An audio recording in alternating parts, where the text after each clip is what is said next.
Shalom, shalom, bien-aimés dans le Seigneur. Soyez bénis ce matin. Nous sommes dans la joie de nous retrouver ce lundi 2 février 2026 pour notre live de tous les lundis pour préparer la semaine. Nous allons prier avant de commencer notre live. Tendre Père, nous bénissons ton nom et te rendons grâce parce que tu es le Dieu Tout-Puissant. Nous voulons que tu règnes en puissance et en magnificence du début jusqu'à la fin de ce live, Père. Nous nous faisons petits afin que toi tu croisses et que toi tu puisses prendre le commandement de toutes choses, Seigneur. Que toute la grâce ne revienne qu'à toi seul. Dans le nom de Jésus, nous t'avons ainsi prié et nous disons Amen. Amen, amen, amen, bien-aimés dans le Seigneur. Soyez bénis, soyez bénis. Jésus-Christ nous fait grâce ce jour. Nous lui rendons gloire et grâce et hommage parce qu'il est le Dieu Tout-Puissant. Bien-aimés, le Seigneur nous a conduits à parler aujourd'hui de quelque chose qui touche les enfants de Dieu, mais dont on n'en parle pas trop souvent. Parce que c'est un sujet qui est un peu caché. C'est un sujet qui est un peu compliqué dans le sens d'en parler comme ça, à moins que ce soit vraiment une proche ou un proche qui se confie en toi, qui se confie vraiment en toi pour pouvoir en parler. Mais sinon, c'est très délicat. Ce qui nous intéresse aujourd'hui, le passage qui nous intéresse aujourd'hui se trouve dans le livre de Genèse, chapitre 38. C'est tout le chapitre 38 qui nous intéresse, mais on ne va pas le lire tout comme tel parce que c'est long, et nous allons seulement sortir des éléments qui nous intéressent pour notre live de ce matin. Là-dedans, on parle de l'histoire de Judas. Judas, c'est l'un des fils de Jacob, parmi les 12 tribus, 12 frères qui ont fait les 12 tribus d'Israël, et dont le cadet s'appelait Joseph. Le cadet s'appelait Benjamin, et l'avant-dernier c'était Joseph. Nous connaissons tous Joseph, qui est devenu premier ministre en Égypte. Quand les enfants de Jacob ont commencé à grandir, Judas a décidé de quitter la maison familiale et d'aller vivre sa vie. Et quand il quitta, il alla rencontrer une dame qui s'appelait Hira, et avec qui elle a eu, qui s'appelait Shua, et qu'il a épousé, avec qui il a eu 3 enfants, Er, Onan et Shelah. Alors, selon la coutume juive, c'est souvent les parents qui recherchaient une femme pour ses enfants. Et Jacob a trouvé une femme pour ses enfants, pour Onan, l'aîné, et cette femme s'appelait Tamar. Donc Tamar et se sont mis ensemble, ils se sont mariés, toutes les formalités ont été faites, et ils sont restés un moment, mais la Bible nous dit que Er était tellement méchant et violent que Dieu a décidé de le tuer. Dans Genèse 38, verset 6, Judas prit pour Er, son premier-né, une femme nommée Tamar. Er, premier-né de Judas, était méchant aux yeux de l'Éternel, et l'Éternel le fit mourir. Donc bien aimé, Er, le premier-né de Judas, Dieu l'a fait mourir parce qu'il était tellement méchant vis-à-vis de sa femme Tamar. Et quand il mourut, la coutume juive, en ce moment-là, il pratiquait ce qu'on appelle le lévirat. Le lévirat, c'est quoi? C'est le fait que dans une famille où il y a eu mariage et tout ça, que quand on épouse une femme, en fait, elle appartient à la famille. Je m'explique. C'est-à-dire que quand l'aîné épouse la femme, et s'il arrivait par malheur que l'aîné meurt avant la femme, la femme ne va pas rentrer chez elle, elle va rester dans la famille parce que c'est la femme de la famille. Ce qui fait que c'est le cadet qui va maintenant la prendre comme femme. Et si le cadet arrivait à mourir, c'est celui qui vient après qui va la prendre pour femme. Donc la femme, quand on l'a épousée, elle reste dans la famille qui l'a épousée. Elle devient maintenant une propriété de la famille. C'est ça qu'on appelle le lévirat. Ce qui fait que quand Er mourut, c'est automatiquement son cadet, comment elle s'appelait, Onan, qu'il a pris pour femme, pour continuer à perpétuer l'œuvre, continuer à perpétuer la descendance dans la famille. Er et Tamar n'ont pas eu d'enfants. Alors maintenant, quand Onan maintenant héritera de Tamar, permettez-moi le terme héritera de Tamar, eux également, ils n'ont pas eu d'enfants. Pourquoi? Parce que Onan a estimé qu'il ne pouvait pas faire un enfant à Tamar, parce que cet enfant ne lui appartiendrait pas. Il appartiendra à celui qui est décédé. Ce qui fait qu'Onan, maintenant, pour éviter que Tamar puisse avoir une descendance, eh bien, Onan, il faisait quoi? Il pratiquait le coït interrompu.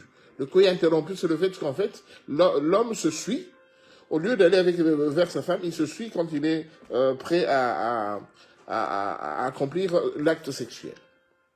De ce qui fait que Onan et Tamar, avec cette œuvre, ils n'ont pas pu avoir d'enfant. La Bible nous dit, alors Judas dit à Onan, va vers la femme de ton frère, prends-la comme beau-frère et suscite une postérité à ton frère. Verset 9, Onan, sachant que cette postérité ne serait pas à lui, se souillait à terre lorsqu'il allait vers la femme de son frère, afin de ne pas donner de postérité à son frère. Ce qui faisait déplu à l'Éternel, qui le fit aussi mourir. Bien-aimés, nous avons là le deuxième fils de Judas que le Seigneur fit mourir. Parce que ce comportement vis-à-vis de la femme ne plaisait pas à Dieu. Parce qu'il se suyait à terre. Et Dieu, ne voulant pas de cela, Dieu le fit mourir. Donc nous sommes là, bien-aimés, en présence de deux situations qui se suivent, où les deux premiers-nés de Judas moururent, parce que le Seigneur les fit mourir. Le premier, c'était Er. Dieu l'a fait mourir parce qu'il était méchant vis-à-vis de sa femme Tamar. Et le deuxième, c'est Onan. Dieu l'a fait mourir parce que Onan pratiquait des coïts interrompus et il a déclaré qu'il ne voulait pas donner de descendance à Tamar parce que cette descendance ne lui appartiendrait pas, mais ça appartiendrait à son frère. Et maintenant, comme la femme, c'est le bien, la propriété de la famille, après cet événement, Judas, qui est le beau-père de Tamar, va dire à Tamar, écoute, le deuxième est parti, il y a encore le troisième Sheila. Mais Sheila, il est encore petit, attends qu'il grandisse pour qu'il devienne ton mari. Mais pendant ce temps, tu peux déjà retourner chez vous, en attendant que Sheila grandisse pour qu'il devienne ton époux. Tamar rentra chez eux, dans la maison familiale, et elle a attendu jusqu'à ce que Sheila puisse grandir. Sheila a grandi, mais en fait, Judas ne se prononçait plus par rapport à cela. Ce qui fait que Tamar, dans l'amertume, dans le désespoir, dans les pleurs, dans les souffrances, parce qu'il a perdu deux maris, et maintenant le troisième qui lui a été promu, eh ben, quand il est arrivé à l'âge adulte, le papa ne s'en occupait même pas. Donc, ça dit, elle a été leurrée par Judas. Donc, je vous ai ébauché un peu l'historique, ainsi que les acteurs dont il nous sera question tout à l'heure pour expliquer cet enseignement que Dieu nous donne. Alors, le Seigneur m'a dit seulement que dans la vie actuelle que nous menons, il y a beaucoup de femmes Tamar qui souffrent dans le silence. C'est pourquoi cet enseignement est intitulé la souffrance silencieuse. Il y a beaucoup de Tamar, beaucoup de personnes, beaucoup de femmes qui sont mariées, qui vivent dans leur mariage, mais qui souffrent atrocement. Pourquoi je dis atrocement? C'est-à-dire que c'est une souffrance silencieuse où les femmes n'expriment pas leur souffrance, soit auprès de son mari, soit auprès de sa belle famille. Elles n'expriment parce qu'elles n'osent pas l'exprimer. Mais regardez Tamar, une femme qui a été épousée par Er, et qui est devenue ensuite la femme de Onan. Mais Tamar n'a pas eu de descendance, ni avec Er, ni avec Onan. Vous savez, bien aimé, le plus important pour une femme quand il est dans le mariage, le plus important pour elle, c'est pour pouvoir avoir une descendance. Or, Onan n'a pas eu de descendance. Tamar n'a pas eu de descendance, n'a pas eu d'enfant. Même les fausses couches n'existaient pas parce que Er était méchant vis-à-vis de lui, d'elle, et puis Onan est essuyé à terre. Bien aimé dans le Seigneur m'a chargé de vous dire ce matin que beaucoup de gens parmi nous sont souffrants silencieux. Vous souffrez silencieusement parce que le sujet qui vous préoccupe, vous ne savez pas le partager avec quelqu'un d'autre. Même pas avec vos proches, vous ne savez pas partager ce sujet. Bien aimé, mettez-vous à la place de la femme Tamar. Une femme qui a été franchement abandonnée, une femme qui était délaissée, une femme qui n'avait même pas le droit de parole dans la belle famille, dans la famille où elles étaient engagées, une femme qui était une propriété de la belle famille. Je ne sais pas si c'est ton cas aujourd'hui. Tu es dans un mariage où tu n'as pas d'enfant depuis des années. Personne ne peut t'écouter. Même pas ton beau-père, même pas ta belle-mère. Personne ne veut t'écouter. Tu es triste, tu es malheureuse dans ce mariage. Tous les soirs, tu pleures silencieusement. Quand tu pleures, tu ne fais pas beaucoup de bruit parce que le mari va écouter que tu es en train de pleurer. Tu n'as pas le droit de parole dans le mariage dans lequel tu fais partie. Tu vis un mariage malheureux. Tu ne vis pas l'épanouissement, tu vis dans l'amertume, tu vis dans les pleurs, tu vis dans la souffrance ultime. Mais une souffrance que tu ne peux même pas exprimer. Bien-aimé dans le Seigneur. Tamar, dans sa souffrance, personne ne lui demandait comment elle allait.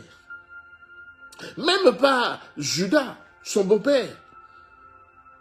Il ne lui demandait même pas comment elle allait. Comment elle vivait. Elle a vécu ces deux situations de mort de ses maris. Personne ne lui demandait son avis. Or, elle souffrait silencieusement.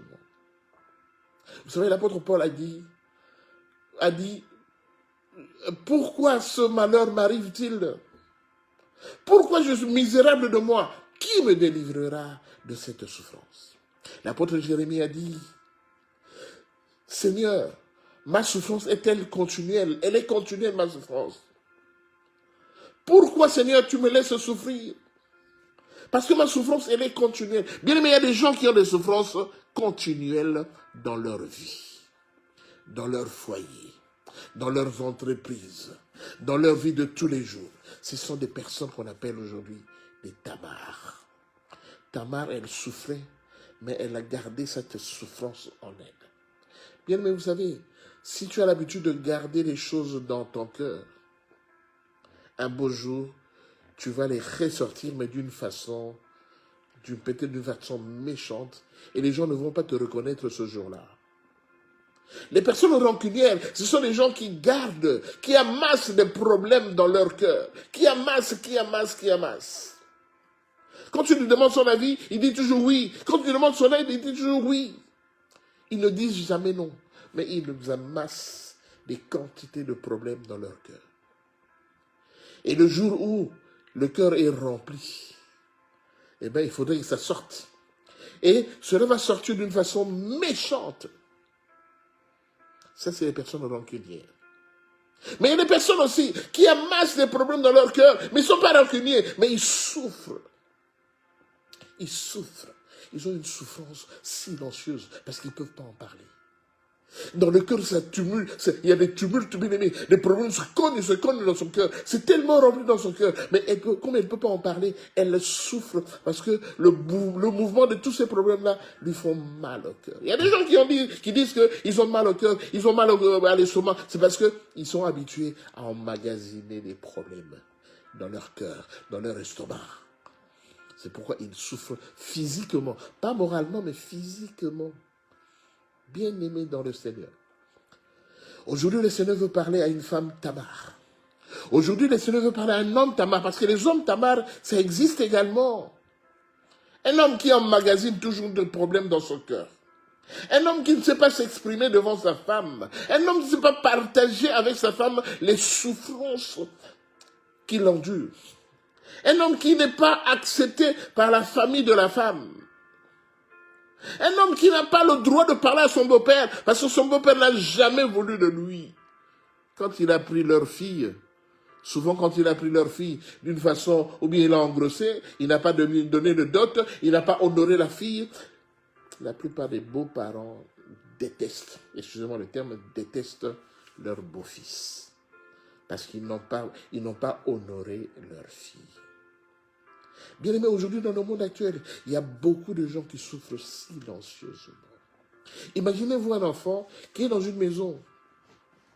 Et cet enfant, en fait, c'est peut-être le fils. Il y avait un deuxième mariage, et c'est une famille recomposée. Donc cet enfant, c'est peut-être le fils du mari, mais ce n'est pas le fils que le mari a eu avec sa nouvelle femme dans la famille recomposée.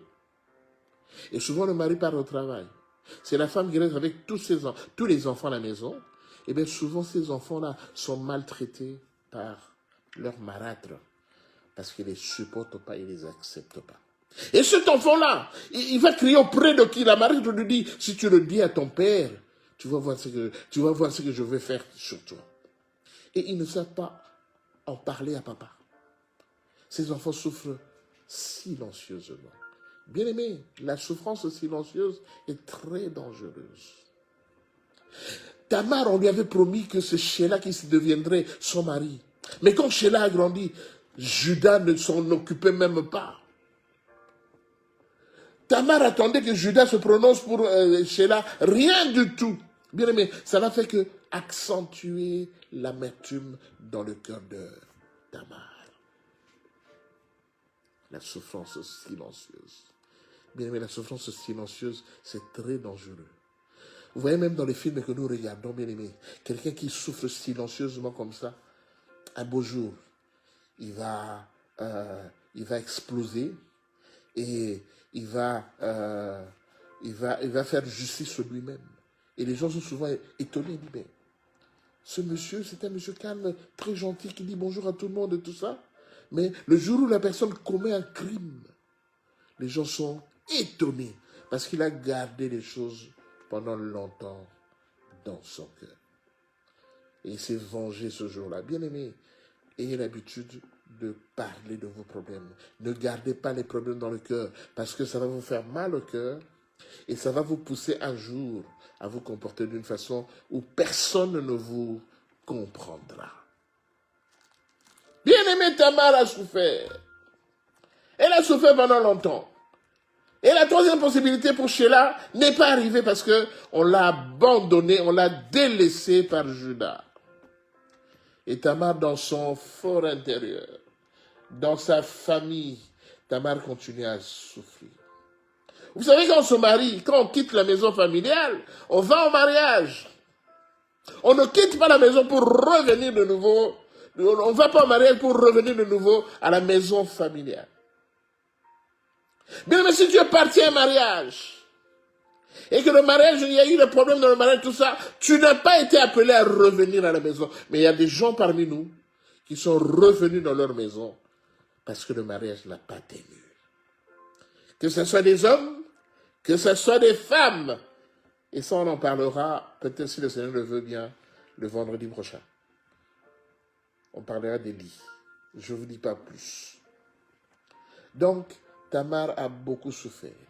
Et dans ses amertumes, dans ses souffrances psychologiques, souffrances morales, Tamar qui souffrait atrocement, mais silencieusement, elle a mijoté un plan pour se venger. Bien-aimé, le Seigneur ne te délaissera pas, il ne t'abandonnera pas. Si tu as été abandonné par les hommes, le Seigneur ne t'abandonnera pas. Si tu as été délaissé par les hommes, le Seigneur ne te délaissera pas. Parce que souvent, cette histoire de Tamar, on en parle d'une façon péjorative parce que la faute est comme toujours à Tamar. Mais le Seigneur a permis qu'aujourd'hui, que nous puissions voir, nous puissions comprendre pourquoi Tamar s'est comportée de la sorte à la fin de cette histoire.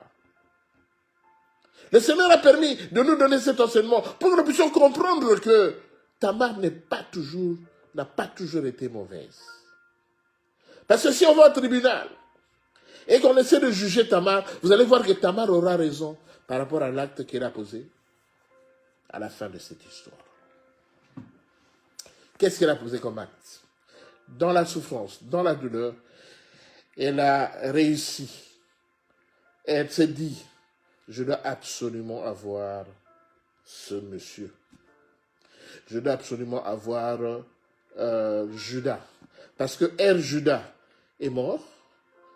Tamar, Onan Judas est mort. Maintenant, Sheila Judas, auprès de qui on m'a promis, Sheila Judas ne veut pas de moi.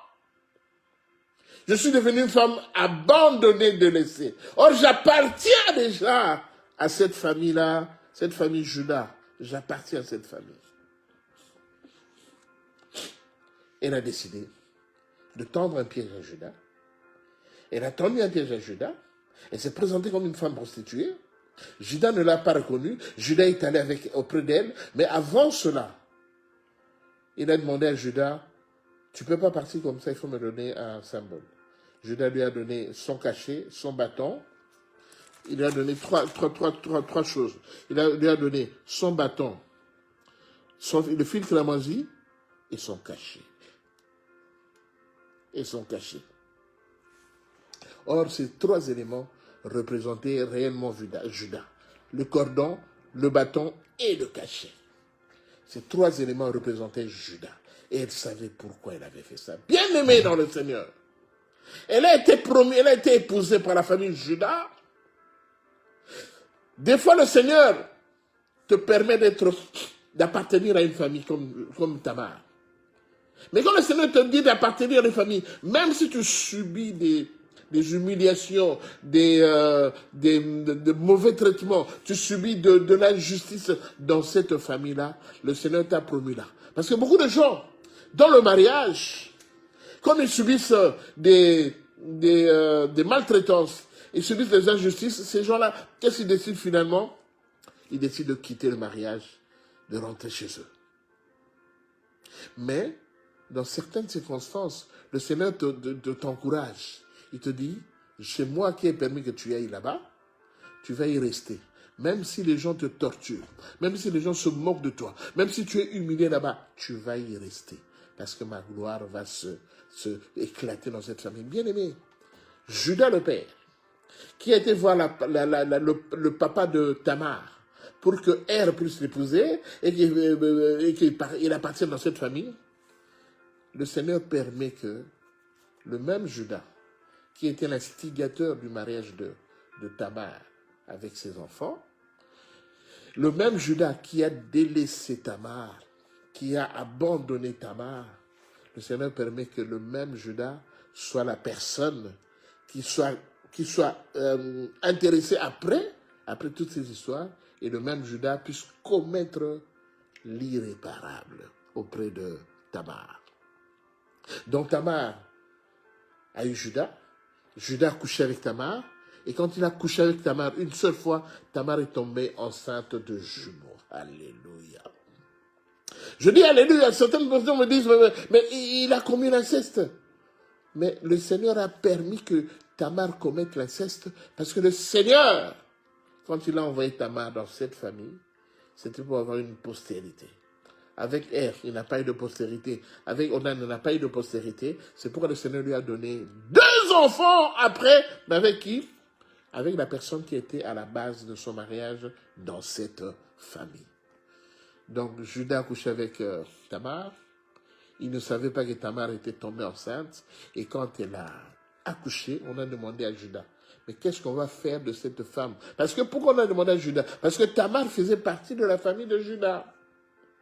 C'est pourquoi on a demandé à lui son avis. Qu'est-ce qu'on fait de cette femme? Il dit, mais lapidez-la, jetez-lui des pierres, c'est une femme infidèle, et tout. Et Tamar n'a fait que sortir le cordon, le cachet, ainsi que le bâton que Judas lui a laissé.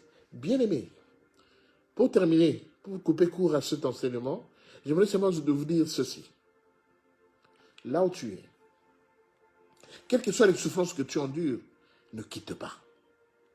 Là où tu es, quelles que soient les difficultés que tu subis, je te demande, je t'en prie, ne quitte pas. Si c'est Dieu qui t'a envoyé là-bas, il ne t'abandonnera pas, il ne te délaissera pas. Bien-aimé, Tamar, il a perdu elle a perdu Onan, bien-aimé. Les deux, Dieu l'a récompensé en lui donnant 2 enfants de jumeaux.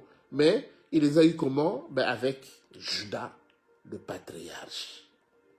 Judas, le patriarche. Donc là où tu es, la même personne qui t'a humilié, que ce soit dans la famille, que ce soit dans le travail, que ce soit dans les affaires, le Seigneur permettra que la même personne soit humiliée par toi. Bien aimé, vous savez, quand Tamar avait agi, beaucoup de gens l'avaient déconsidérée. On dit, mais elle est tombée enceinte. Regardez cette femme-là qui appartient à la famille de Judas, mais qui est tombée enceinte parce que c'est une infidèle, c'est une prostituée. Mais les gens ne savaient pas qu'elle était tombée enceinte de qui? De Judas. Et à la fin de toutes choses, quand elle a accouché de Péretz et c'était le jumeau, hein, Péretz et l'autre qui s'appelait Zérak.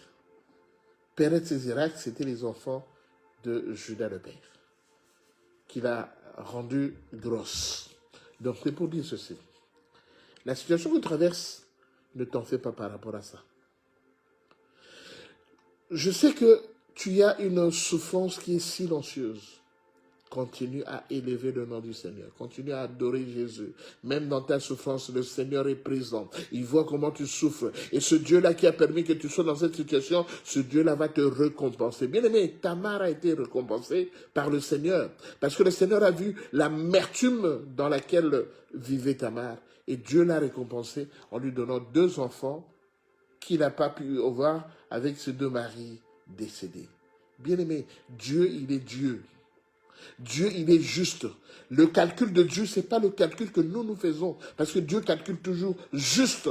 Et quand Dieu a calculé, quand il donne réellement. Mon frère, ma soeur, je ne sais pas si tu es femme Tamar aujourd'hui, ou si tu es père Tamar.